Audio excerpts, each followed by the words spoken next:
Welcome to the New Wealth Wave podcast hosted by Dr. Joaquin Wallace. We're diving deep into the intricate layers of the 7-stage generational wealth model to offer invaluable insights on legacy building, wealth accumulation and preservation, and financial growth across generations. I'm Dr. Joaquin Wallace, and this is the New Wealth Wave podcast. Hey, future wealth builders, this is Dr. Joaquin Wallace, and I want to thank you for subscribing to the New Wealth Wave podcast. Quarter 3 is over. That's right, it's over. We're moving into quarter 4. But before we get to quarter 4, I'd like to say thank you for subscribing to the New Wealth Wave podcast. Listen, we started this in January of 2024, and we're almost to the end of the fourth quarter. That's right, we're starting the fourth quarter. We've had some great guests in quarter 3, quarter 2, as well as quarter 1. But quarter 3, we continue to elevate as well. So before we get into quarter 4, I'd like to show you some highlights of quarter 3. To help lead the discussion will be Dominique, Henderson, CFP. This man is a superstar in this industry. Top 100 in regards to Investopedia, 21, 22, and 23. Has a company called DJH Capital Management, also Jumpstart Coaching Lab. Dominique, thanks for joining us this afternoon. What was your aha moment that made you realize that change was imminent? Change to start forming a better mindset is what I think you're alluding to here. So I'll go to the real estate venture that I had. I was excited, probably watched way too many episodes of Flip That House back from A&E. I'm dating myself a little bit, but it was the self-employment venture really taught me more about not just finances and, money, what to do about debt and creating wealth, but it was things that it taught me about myself, like how I manage stress, how I managed anxiety, how I manage fear around some of these money concepts. And I think those are huge ahas for me, right? Because when you make a decision as a head of household and you mess it up and you have to go back and talk to your wife, and or explain to your kids, those are things that foster humility or pride if you don't want to be humble about it, right? So those are some ahas for me that were transformative. So the industry, and I can talk about this pretty bluntly because I've been unplugged from the matrix for quite some time.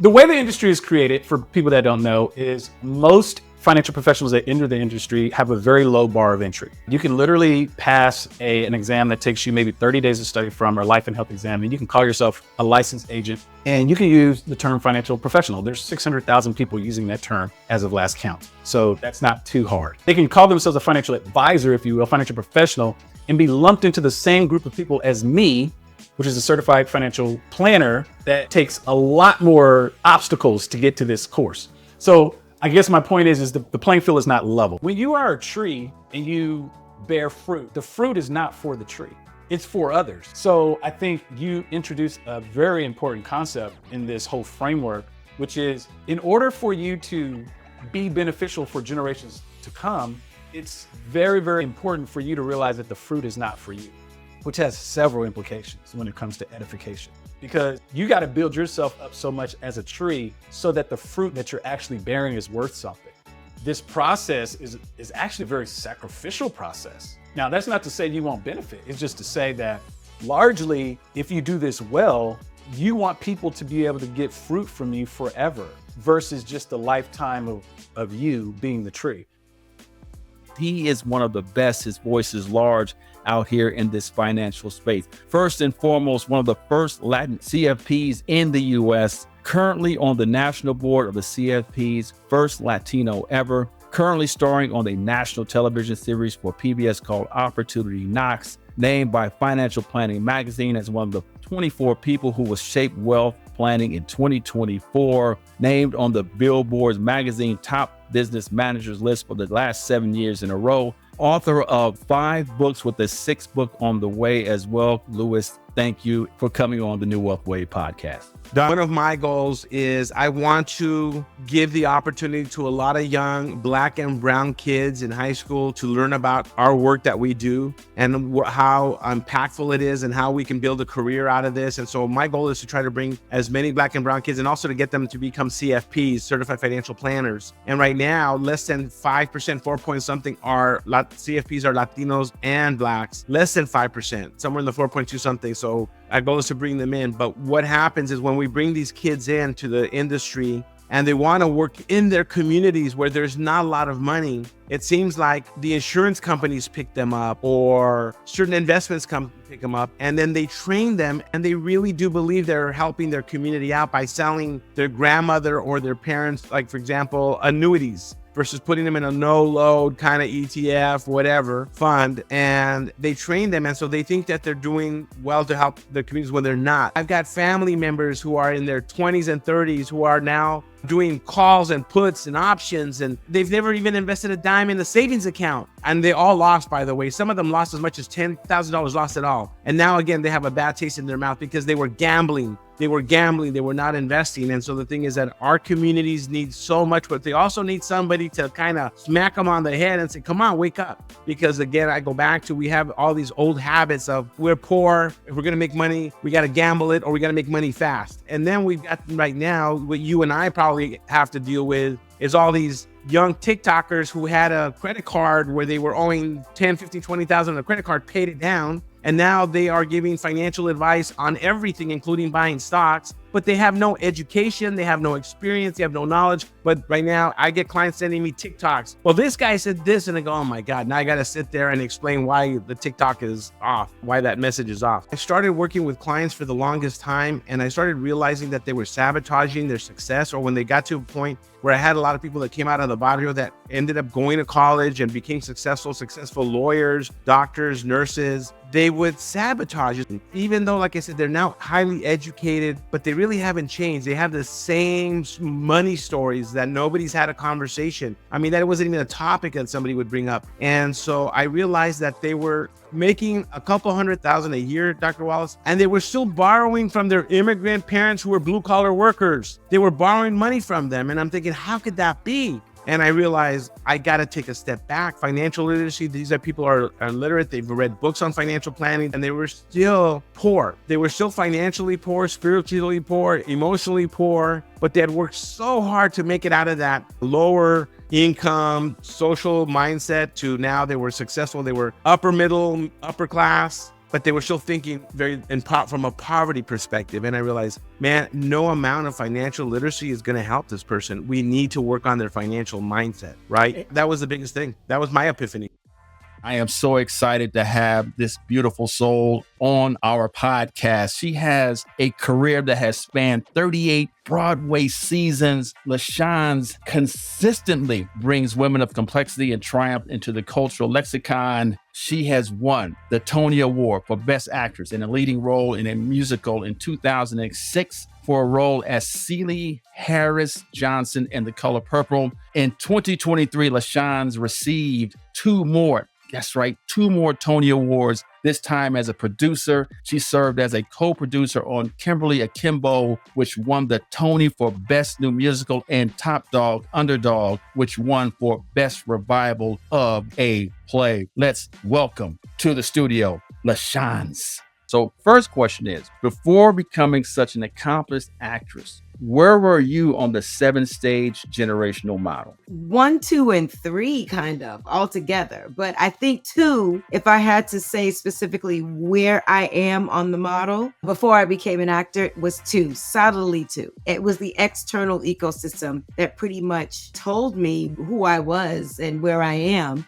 financially. This model of yours, the 7 stages that you've so brilliantly created, why it's so important is because it forces you to think about it in a way that would be strategic and relieve some of the stress and anxiety. And I think that's the challenge for me in particular, is that I vacillate, like you said, between the different stages. I am working hard to be comfortable and settled in 6 so that I can approach 7 healthily. But right now, Dr. Wallace, at this point in the conversation, I think I can revisit what you said in the beginning. Where do you see yourself? I kind of think I'm a 5.5 now. In reflecting on the 7 stages, I can solidly say I'm a 5 with a little dust of 6 floating around a little bit there. Actually, let me rethink that. I'm a 6. Okay, I'm a 5 3/4. Okay, how about that? Well, we started, you was a 2.5. Yeah. Now we're at 5.54. So we're both growing at the same time. I lost my husband very early in our marriage. He died when my children were very young. Actually pregnant with my second one at the time. My oldest was 1 year old. So, I married a guy in finance and I'm an actor because I wanted stability in my life. I wanted my family to have the stability. And being a Black girl in America whose father was not in the picture the whole time, we have so many stories of that. He was there, but they divorced when I was rather young. So he wasn't really there. So one of my main issues as a young woman building her family was I did not want to be a single mom. I was like, there's no way I am raising my 2 little chocolate brown girls in this country without a male figure to protect them and provide for them. So when my husband died, very early into our lives together, I was devastated. It was a moment for me. And the aha was, you have to refocus how you're going to live your life and prioritize income. My life is forward facing. It looks like on the outside that I'm flown everywhere. I'm treated like a celebrity. I get glammed up all the time. What people don't realize is that it costs a lot of money to maintain that. To maintain that quality of life, you have to have pretty much a whole team. It's not just me going to work, doing a job, and coming home. And when you think about it, I'm just an actor. So at the time, when I first started out, it was like I was going to work like everyone else, reporting to a boss, getting a paycheck after I did my work. That was my job. I would take my paycheck, come home, and decide what to do with it. The difference is with actors and creatives, that paycheck isn't every week. You may have that check, may get a job, and it'll run for, let's say, 6 months. So for 6 months, I'm getting a weekly check. After that 6 months, I'm out of work. So for most of an artist's life, we call it get it and spread it. You get that money when you can, you hold on to it, try to budget so that it can run the whole entire year. I mean, I'll never forget, I shot my first pilot and I made, for me at that time, a few $1,000s. And I was like, woohoo, I'm rich. I can do whatever I want because I made 5 figures and I can go travel. I can buy a car, buy an apartment. No one told me, while it seemed like a lot of money in one big sum, it wasn't really a lot of money because my understanding of what a lot of money was so limited. So that was a sabotage that I believe I had, was if I received $100 and I was walking outside and I saw some cute shoes for $79.99, I would buy them and then have $20 left and try to figure out why I don't have any money. I needed to get that immediate gratification of, oh, but these little shoes are so cute, got to have them, and then found out that now I'm left with $20. What am I going to do with this, even though I got my cute shoes on? So my self-sabotage was overcompensating for a feeling of lack inside. So I had a friend who said, you should invest in this. I think it's going to be great. And I was like, okay, great. So I did what they said. I lost the money. Then someone else said, you should put all your money over here. And then 2008 happened and I lost a lot of my money. It was just a very, very difficult learning curve for me about the model of financial literacy, because while it is a very specific model and it's kind of basic, it doesn't always apply to every individual. So I can't say that, if you get $50,000 and someone says, oh, you got to put it in the market, that was a bad move for me. That I had a person in my life or financial knowledge to spread my portfolio, I would have known that you can't put it in one area and expect it to grow. You got to diversify it, to your point about passive income. I never even just considered what that would be, or even if I have to look at passive income or what else can I have going for me in the background to help sustain my life when in between those stages when I'm not being cast in a show or cast in a movie or whatever. Those people just don't understand that it's like you're employed one day, you're unemployed the next. You're employed another day, you're unemployed another. So the financial literacy structure that exists that everyone talks about just didn't fit my lifestyle, Dr. Wallace. It just didn't. And to help lead the discussion will be Mayor Torrance Harvey. He's an actual mayor, a sitting mayor in the city of Newburgh, New York. Mayor, how are you doing this afternoon? Dr. Wallace doing very well this afternoon. Where are you located on the model today? Today, I am stuck at financial edification, literacy, and inclusion, searching for that financial freedom, that financial well-being. And the reason why I say that is because I don't believe you have full financial freedom unless you can step back and, absorb any financial crises. You can step back and not necessarily go to work every day to generate income, but you also have multiple streams of income. I've been building up a pension. I've been building up my Social Security pension. So I have some things moving, but I'm not quite at the stage where I would classify myself at having full financial freedom and the ability to absorb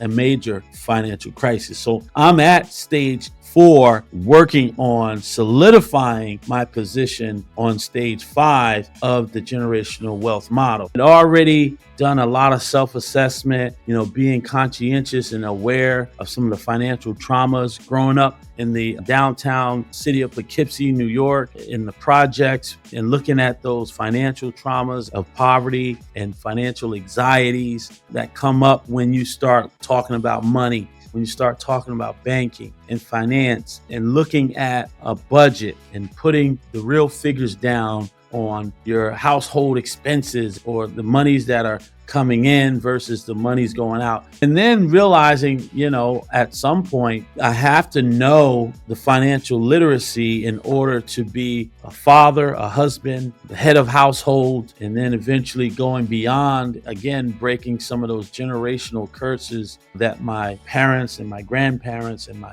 great-grandparents had with regard to being impoverished and not being. Those conversations aren't happening in communities that I serve mostly, which here in the city of Newburgh are Black and brown. And so if those conversations aren't happening with the parents, they didn't happen with the grandparents, the great-grandparents. And so instead of finding generational wealth through the generational wealth model, you're finding generational poverty. And poverty, in my belief, from a sociological perspective, is directly correlated to crime, a life of crime, because poverty and crime go hand in hand, because people are gonna fight to get their hands, as the young people would say, on the bag, the money bag, right? People do know that we got to have money to do things. So they will fight to figure out how to get money. And sometimes it's through criminal behavior. And again, passed down through generational poverty. A lot of people, Dr. Wallace, have not even been exposed to the internal external ecosystem or the financial genetics or financial traumas and anxieties. They haven't even began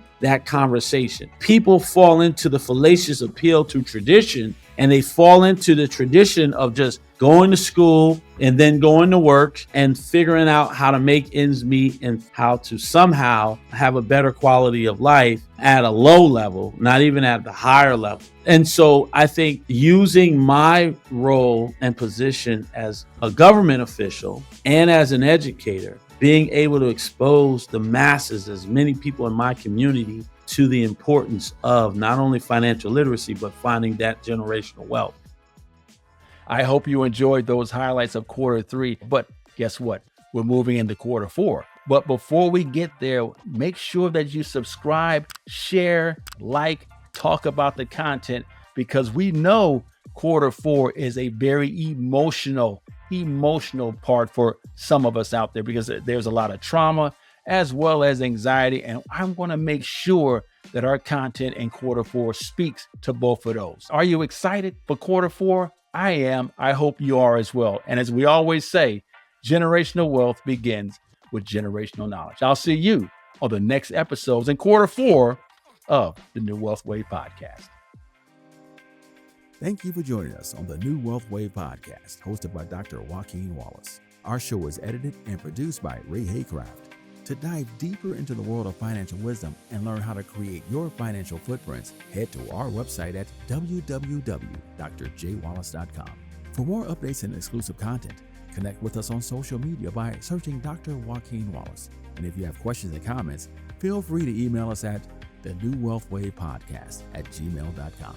Remember, generational wealth begins with generational knowledge. And as always, thanks for listening. The content presented in this podcast is strictly for educational purposes and should not be taken as investment advice. The views and opinions expressed by our guests may not necessarily reflect those of the New Wealth Way podcast and its host or producers. Listeners are urged to exercise discretion and judgment before making any financial or investment decisions. Always consult with a financial professional or advisor before taking any action based on the content of this podcast. If you're enjoying the New Wealth Way podcast, we appreciate if you leave us a review. We're always open to topic suggestions and guest recommendations. Feel free to reach out to us directly with your thoughts and feedback. Thank you for tuning in, and we'll see you next time on the New Wealth Way podcast.